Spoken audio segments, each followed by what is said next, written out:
Hi guys, मैं इतनी कहानियों में एक बार फिर से आप सभी का वेलकम करती हूँ। मैं आज आपके सामने एक 10 साल की छोटी बच्ची की दर्दनाक कहानी लेकर आई हूँ और उम्मीद करती हूँ कि आप इसे सुनोगे। गाइस, अगर अभी तक आपने मेरे चैनल में इतनी कहानियों को सब्सक्राइब नहीं किया है तो प्लीज़ मेरे चैनल को सब्सक्राइब कर लीजिएगा। नोटिफिकेशन के लिए बेल आइकन को प्रेस कर लीजिए ताकि आगे आने वाली कहानी सबसे पहले आपको मिल सके। ये एक 10 साल की बच्ची की सच्ची और दर्दनाक कहानी है। उसके माँ बाप डॉक्टर थे।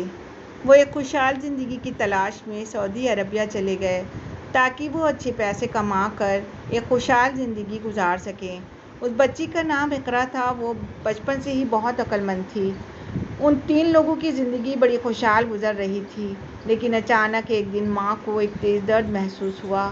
अस्पताल में जांच कराने के बाद मालूम पड़ा कि उन्हें कैंसर है। अब उनकी ज़िंदगी में ज़्यादा दिन नहीं बचे हैं। माँ बहुत परेशान थी कि वो अपनी इकलौती बेटी को इस बारे में कैसे बताए। वो कैसे बताए कि सब कुछ दिनों के बाद उसकी बेटी अब अकेली हो जाएगी। बहुत सोचने के बाद एक दिन उन्होंने फ़ैसला किया कि वो अपनी बेटी को सब कुछ बता देंगी।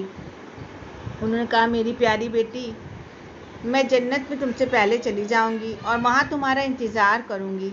तुम परेशान मत होना। तुमको बाद में जो भी परेशानी मिले उस पर सब्र करना। वो छोटी बच्ची समझ नहीं पा रही थी कि उसकी माँ क्या कहना चाहती है, लेकिन जब से उसकी माँ घर को छोड़कर अस्पताल में रहने लगी तो उसको कुछ बदलाव सा महसूस होने लगा। वो सुबह स्कूल जाती और दोपहर में अपने पापा के साथ अस्पताल चली जाती और रात तक अस्पताल में रुकती। फिर रात में अपने पापा के साथ घर वापस आ जाती। उसी घर में अकेली उसे बिल्कुल अच्छा न लगता था। वो अपनी छोटी सी अक्ल की वजह से नहीं समझ पा रही थी कि आखिर ये सब हो क्या रहा है। अल्लाह से वो दुआ करती कि अल्लाह, मेरी माँ को ठीक कर दीजिए, मुझे उनकी बहुत याद आती है। एक दिन दोपहर को अचानक अस्पताल में डॉक्टर ने पिता को फ़ोन किया कि आप जल्दी से अस्पताल आ जाइए, आपकी बीवी की हालत बहुत ख़राब है, वो कुछ ही देर की मेहमान हैं। पापा फ़ौरन अपनी कार लेकर बच्ची के स्कूल जाते हैं और बच्चे को कार में बिठाकर अस्पताल पहुंच गए। अस्पताल के बाहर कार खड़ी करके वो बच्ची से कहते हैं, बेटी तुम यहीं कार में बैठी रहना, मैं तुम्हारी मम्मी को लेकर आ रहा हूँ। वो नहीं चाहते थे कि माँ को मरता हुआ देख बच्ची के दिल पे कोई चोट लगे, इसलिए उसने अपने कार में ही उससे बैठने को कहा और ख़ुद कार से उतरकर तेज़ी से अस्पताल की तरफ जाने लगे और उनकी आंखों में झरझर आंसू बह रहे थे। सड़क पार करते समय उसके पापा भी एक तेज़ रफ्तार कार की चपेट में आ गए और बच्ची के सामने ही बाप की मौत हो गई। ये देख बच्ची जल्दी से कार से उतरी और अपने पापा की गोद में बैठकर रोने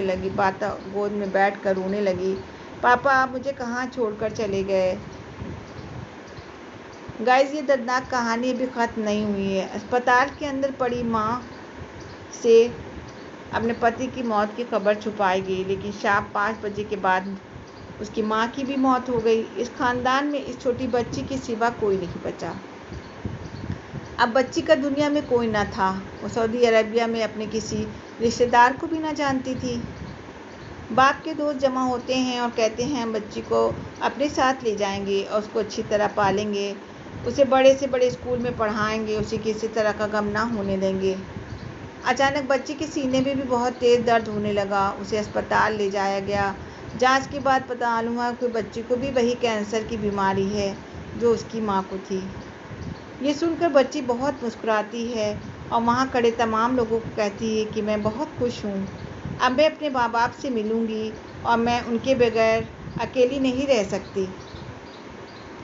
और 3 दिनों के बाद ही वो बच्ची भी अपने माँ बाप के पास चली गई। गाइस, आपको ये दर्दनाक कहानी कैसी लगी कमेंट करके ज़रूर बताइएगा। और प्लीज़, अगर अभी तक आपने मेरे चैनल में इतनी कहानियों को सब्सक्राइब नहीं किया है तो प्लीज़ मेरे चैनल को सब्सक्राइब कर लीजिएगा।